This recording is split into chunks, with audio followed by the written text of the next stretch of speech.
Scarred and angry, this man is a survivor of the attack on Haditha, a town where 24 unarmed Iraqi civilians were killed in 2005.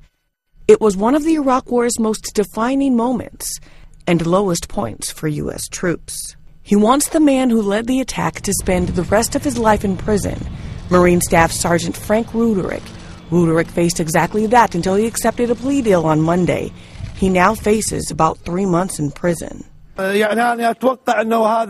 was expecting that the American judiciary would sentence this person to life in prison and that he would appear and confess in front of the whole world that he committed this crime so that America could show itself as democratic and fair. In 2005, Ruderick was a squad leader on patrol in Iraq. An improvised explosive device killed one of his men. He told them to clear the homes in the area, reportedly telling them to shoot first and ask questions later.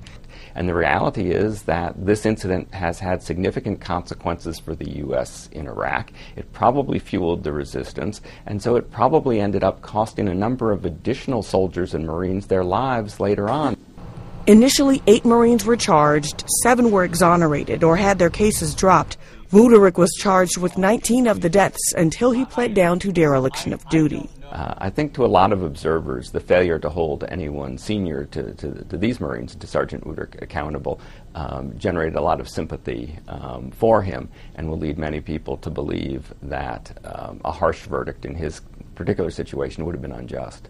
Ruderick will be officially sentenced later this week. Back in Haditha, local government officials say they're disappointed in American justice. They say they'll be reaching out to a lawyer for the victims' families in the United States. Naya Hawkins, Associated Press.